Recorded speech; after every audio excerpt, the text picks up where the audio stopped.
Ce soir, on vous parle d'un livre, d'une enquête qui partait au départ de questionnements personnels, d'une histoire de famille et qui a abouti sur l'histoire avec un grand H. Massacre en Kabylie, c'est le titre de cet ouvrage, un ouvrage coécrit par Safia Kessas et Fabrice Rispouti. Il évoque un massacre le 23 mai 1956, il y a 70 ans, presque jour pour jour. L'armée française exécute sommairement 75 villageois à Itssoula, Tazrout et Agouni, dans la vallée de la Soumam en Algérie. Près de 200 femmes sont rassemblées dans une mosquée, dénudées de force et parfois violées. Ce soir, on reçoit sur ce plateau l'historien Fabrice Rispouti et nous sommes en direct de Bruxelles avec la documentariste et journaliste Safia Kessas. Bonsoir Safia, merci d'être avec nous. Je vais commencer par vous tout d'abord. Quel a été le déclencheur pour mener cette enquête et écrire ce livre ?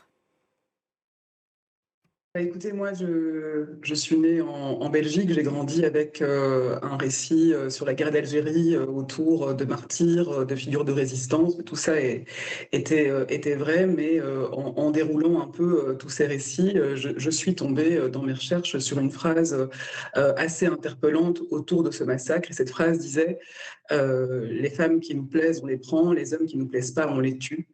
Et en fait, à partir de là, je me suis rendu compte que, comme beaucoup d'enfants, entre guillemets, de la diaspora, on a des récits écrans, et derrière ces récits écrans, il y a des voix qui n'attendent qu'à être entendues.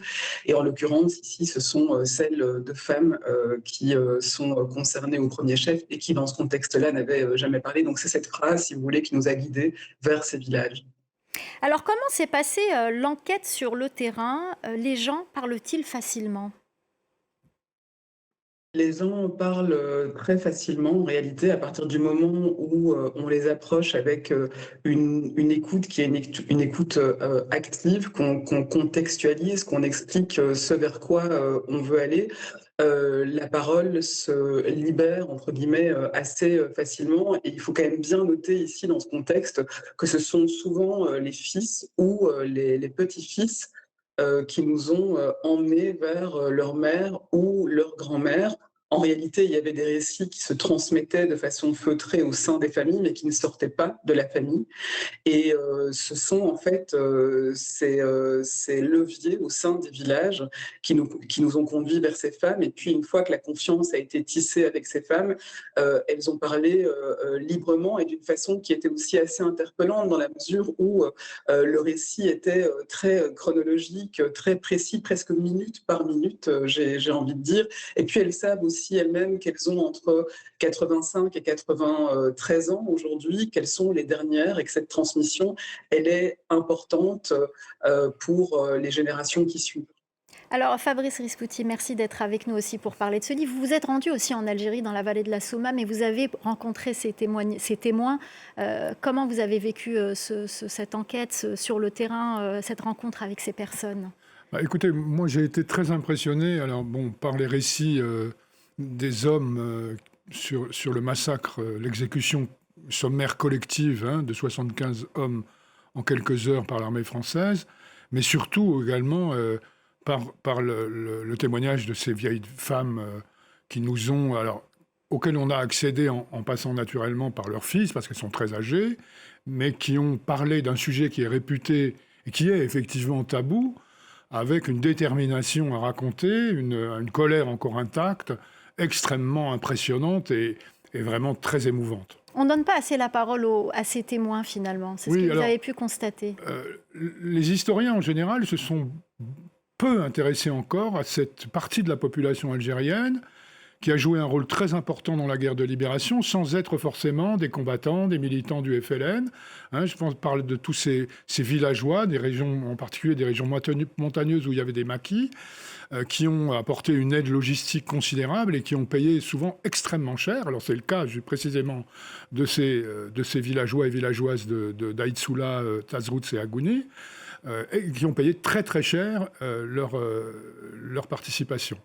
Alors ces massacres, on en parle peu et ils sont peu connus en France, mais vous l'expliquez dans ce livre, cela fait partie de ce que l'on appelait la pacification. Qu'est-ce que cela signifie exactement ? Oui, alors bon, vous savez, ce qu'on a fait avec Safia, c'est ce qu'on appelle en géologie un carottage, dans une veine au sens géologique du terme, extrêmement importante très dense et qui affleure encore en Algérie un peu partout. C'est un exemple parmi d'autres de ces représailles collectives meurtrières qui faisaient partie effectivement de ce qui était découlé de la doctrine officielle de l'armée française à ce moment-là, qu'on appelle la doctrine de la guerre révolutionnaire ou de la guerre antisubversive, qui considère que le but de la guerre, c'est le contrôle à tout prix de la population civile. Et c'est une doctrine qui, de fait, abolit la distinction classique dans les guerres entre combattants et non-combattants, entre civils, non-combattants et combattants. Et voilà. Et donc, ces militaires qui viennent là pour opérer un massacre qui est prémédité, hein, puisqu'on a établi qu'il s'est fait à partir d'une liste dont disposent les militaires de gens à abattre, c'est une opération qui vise à terroriser, et on l'espère à ce moment-là, du côté français, une bonne fois pour toutes, ces villageois, et à les dissuader de continuer à être des supports logistiques des maquisards. Alors, je l'ai évoqué tout à l'heure, il y a eu aussi ce phénomène de dénuder ces femmes, les ramener dans une mosquée, les dénuder, parfois les violer. Dans la préface de ce livre, Edoui Plenel compare une fois de plus à Oradour-sur-Glane. Est-ce que vous ferez aussi cette comparaison ? Oui, bien sûr. Alors, bien évidemment. Hein. Vous savez, la comparaison des crimes coloniaux, pas seulement de ceux de la guerre d'indépendance, mais dès le 8 mai 1945, en France, la comparaison avec Oradour-sur-Glane, on l'entend à l'Assemblée nationale, on la lit dans la presse, elle est totalement banale. Hein. Et c'est assez symptomatique du déni, de la bonne conscience un peu faite de mauvaise foi, d'ignorance, on ne sait pas très bien, qui règne actuellement toujours aussi longtemps après sur ce qui s'est passé, que d'avoir créé une polémique ridicule à propos des propos d'apathie. Voilà. Je reviens vers vous, Safia Kessas. Qu'en pensez-vous ? Vous dites que votre but n'est pas de politiser cette histoire, même si elle est parfois récupérée par des politiques. On l'a vu avec justement Jean-Michel Apathy et la comparaison de massacres et de crimes coloniaux à Oradour-sur-Glane. Empêcher qui que ce soit de faire de la récupération politique. Hein. Je pense que ça concerne les personnes que ça concerne. En tout cas, nous, notre démarche, elle était très claire, elle est limpide, il n'y a pas de calcul, il n'y a pas d'agenda. Notre démarche, c'est une démarche de vérité, c'est d'écouter les survivantes, les survivants, ceux qui sont encore là. Et je pense que ce livre, c'est surtout ça, c'est une reconnaissance de ce qui a été tué et d'arriver vraiment à le démontrer de façon extrêmement factuelle, sans aucune instrumentalisation. Et moi, ce qui me semble aussi vraiment aujourd'hui important, c'est de regarder les choses en face telles qu'elles sont, c'est-à-dire ce sont des crimes de guerre. Et on entend encore trop souvent qu'il faut avancer, qu'il faut passer à autre chose. Je pense qu'on avancera le jour aussi où la violence post-coloniale, en tout cas qui est celle du déni, elle sera aussi terminée et que l'écoute sera également libérée. Alors justement, je vais vous poser la question sur ces victimes, ces femmes victimes de viol. On en parle peu, ça a été longtemps tabou et là, il y a eu cette libération de la parole.